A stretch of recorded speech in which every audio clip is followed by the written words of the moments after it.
नमस्कार दोस्तों, मैं हूं डॉक्टर सहज जोशी और स्वागत है आपका एक बार फिर मेरे YouTube चैनल पर एक नई और इंटरेस्टिंग वीडियो में।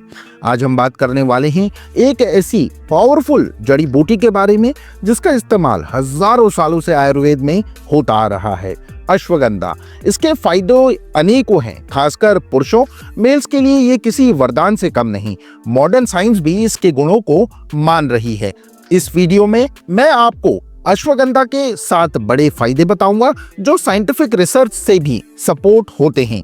साथ ही हम जानेंगे कि इसे लेना कैसे है, कितनी मात्रा में लेना है, ये काम कैसे करता है, इसके साइड इफेक्ट्स क्या हो सकते हैं और किन लोगों को इसे लेने से बचना चाहिए। तो वीडियो को एंड तक जरूर देखिएगा, सारी जानकारी डिटेल में मिलेगी। पेन और पेपर साथ रख सकते हैं इंपॉर्टेंट पॉइंट्स नोट करने के लिए। तो सबसे पहले ये अश्वगंधा है क्या? दोस्तों, ये एक जड़ी बूटी है जिसके पौधे की जड़ का इस्तेमाल होता है। इसके नाम का मतलब बड़ा इंटरेस्टिंग है। अश्वा यानी घोड़ा, हॉर्स, और गंध यानी स्मेल।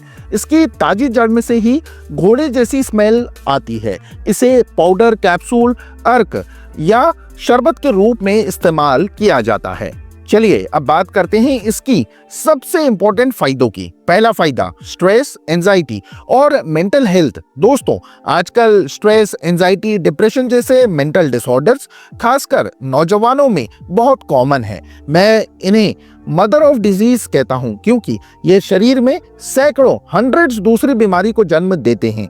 अश्वगंधा इससे लड़ने में एक नेचुरल और पावरफुल तरीका है। स्टडीज कहती हैं कि अश्वगंधा एक पोटेंट एडाप्टोजन है और एंटी स्ट्रेस एजेंट है। ये आपके शरीर में, बॉडी में कॉर्टिसोल लेवल को कम करता है। कॉर्टिसोल हमारे स्ट्रेस हार्मोन जो बॉडी को हमेशा फाइट और फ्लाइट मोड में रखता है। माइंड चलता रहता है, हार्ट बीट तेज रहती है, बीपी बढ़ सकता है। लंबे समय तक high cortisol level heart diseases, liver problem और मांसपेशियों की दिक्कतें, मसल इश्यूज पैदा कर सकते हैं। अश्वगंधा इस कॉर्टिसोल को रेगुलेट कर स्ट्रेस और एंजाइटी को कम करने में मदद करता है। ये इंसोम्निया, नींद न आना में भी फायदेमंद हो सकता है। दूसरा फायदा, एथलेटिक परफॉर्मेंस को बढ़ाता है। कुछ लोग थोड़ा सा काम कर या एक्सरसाइज कर थक जाते हैं।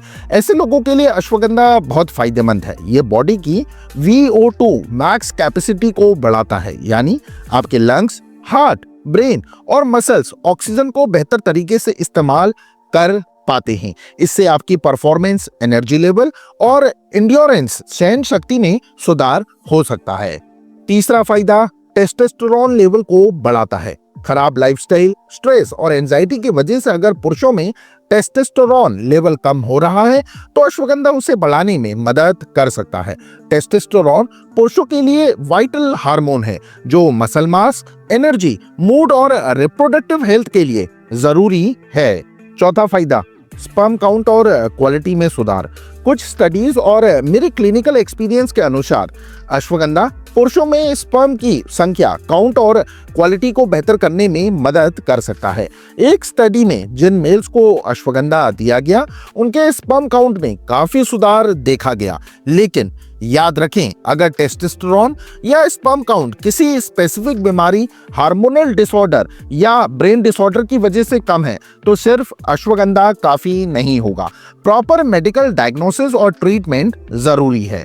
पांचवा फायदा, हार्ट हेल्थ, हृदय संबंधित स्वास्थ्य को सपोर्ट करता है। जैसे हमने देखा है, अश्वगंधा स्ट्रेस और एंजाइटी को कम करता है, जिससे इनडायरेक्टली हार्ट पर लोड कम होता है। यह ब्लड प्रेशर को रेगुलेट करने में मदद कर सकता है और हार्ट पर पड़ने वाले फोर्सफुल कॉन्ट्रैक्शन के लोड को कम कर सकता है।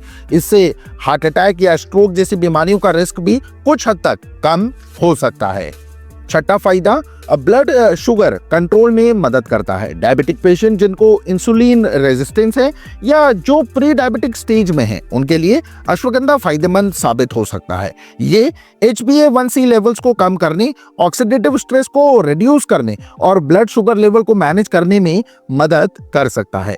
इसलिए कई डॉक्टर्स डायबिटिक पेशेंट को इसे लेने की सलाह देते हैं, लेकिन हमेशा डॉक्टर की सलाह से ही आपको अश्वगंधा लेना चाहिए। सातवां फायदा, ये एक बेहतरीन एंटी इन्फ्लेमेटरी एजेंट है। दोस्तों, स्ट्रेस और इन्फ्लामेशन, सूजन जलन का गहरा रिश्ता है। क्रॉनिक इन्फ्लामेशन बॉडी में कई बीमारियों की जड़ है, जैसे हार्ट डिजीज, खून की नसों में सूजन, किडनी डिजीजेस, लीवर जिगर में प्रॉब्लम होना। यह इन्फ्लामेशन खराब lifestyle, smoking, alcohol, unhealthy food और लैक ऑफ एक्सरसाइज से बढ़ती है। अश्वगंधा एक पावरफुल एंटी इन्फ्लामेटरी एजेंट है जो इस क्रॉनिक सूजन को कम करने में मदद कर सकता है। लेकिन एक बहुत जरूरी बात, अश्वगंधा कोई जादुई छड़ी नहीं है। ये तभी अच्छा काम करेगा जब आप अपनी लाइफस्टाइल भी सुधारेंगे। Healthy diet, regular exercise, smoking, alcohol से दूरी। सिर्फ अश्वगंधा खाने से और बाकी सब गलत करते रहने से फायदा नहीं होगा। अब सवाल आता है, इसे लेना कैसे है, कितनी मात्रा में और कब तक इसे लेना है। देखिए, स्टडीज में 250 मिलीग्राम से लेकर 1200 मिलीग्राम, 1200 mg, कभी कभी 1600 mg तक की डोज यूज की गई है। लेकिन सही डोज आपकी हेल्थ कंडीशन, एज, उम्र और जरूरत पर डिपेंड करती है। इसलिए हमेशा किसी क्वालिफाइड आयुर्वेदिक, होम्योपैथिक डॉक्टर या अपने फिजिशियन से कंसल्ट कर ही इसकी डोज डिसाइड करें। इसे कितने टाइम तक लेना है? जनरली 3 से 6 महीने तक लिया ये जा सकता है, लेकिन ये भी डॉक्टर के सुपरविजन में ही होना चाहिए।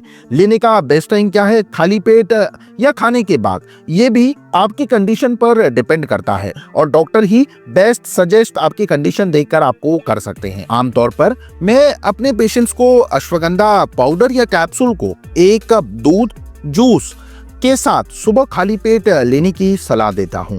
लेकिन ये एक जनरल एडवाइस है, आपके लिए ये अलग भी हो सकती है। किन लोगों को अश्वगंधा नहीं लेना चाहिए? गर्भवती महिलाएं, प्रेग्नेंट वुमेन्स, ब्रेस्ट फीडिंग कराने वाली महिलाएं जो छोटे बच्चे को दूध पिलाती हैं, जिन्हें हार्मोन सेंसिटिव प्रोस्टेट कैंसर हो, कुछ स्पेसिफिक हार्मोनल डिसऑर्डर्स वाले लोग, क्योंकि ये टेस्टोस्टेरोन और दूसरे हार्मोन को इफेक्ट करता है। अगर आपको थायराइड की प्रॉब्लम है तो डॉक्टर से जरूर पूछ लें। ऑटो इम्यून डिजीज वाले लोग भी डॉक्टर से सलाह जरूर लें। इसके साइड इफेक्ट्स क्या हो सकते हैं? अगर डॉक्टर की सलाह से सही डोज में लिया जाए तो ये जनरली सेफ है, लेकिन कुछ लोगों में या ज्यादा डोज लेने पर एसिडिटी, गैस, पेट खराब या घबराहट जैसी साइड इफेक्ट्स हो सकते हैं। इसलिए डॉक्टर की सलाह बहुत जरूरी है। तो दोस्तों, ये थी जानकारी अश्वगंधा के फायदे, इस्तेमाल और सावधानियों के बारे में। मैं उम्मीद करता हूं इस वीडियो से आपने कुछ ना कुछ नया जरूर सीखा होगा। एक बार आप लोगों को फिर से याद दिला दूं, ये वीडियो सिर्फ जानकारी के लिए है। किसी भी बीमारी, इलाज या कोई भी सप्लीमेंट शुरू करने से पहले हमेशा अपने एरिया में क्वालिफाइड डॉक्टर से सलाह जरूर लें। सेल्फ मेडिकेशन खतरनाक हो सकता है। जो डॉक्टर्स अपनी जिंदगी के 20-20 साल लगाकर पढ़ाई करते हैं, उनकी सलाह आपके लिए अनमोल है। अगर आपको ये वीडियो पसंद आई हो तो प्लीज इसे लाइक करें, अपने दोस्तों और फैमिली मेंबर्स के साथ शेयर करें और मेरे चैनल को सब्सक्राइब करना ना भूलें, ताकि आपको ऐसे ही इंफॉर्मेटिव वीडियोस मिलती रहें। आपके कोई सवाल हो तो नीचे कमेंट्स में जरूर पूछिए। मैं मिलता हूं आपसे अगली वीडियो में। तब तक के लिए आप सभी अपना बहुत अच्छा ख्याल रखिए। टेक केयर एंड धन्यवाद। Thanks for watching.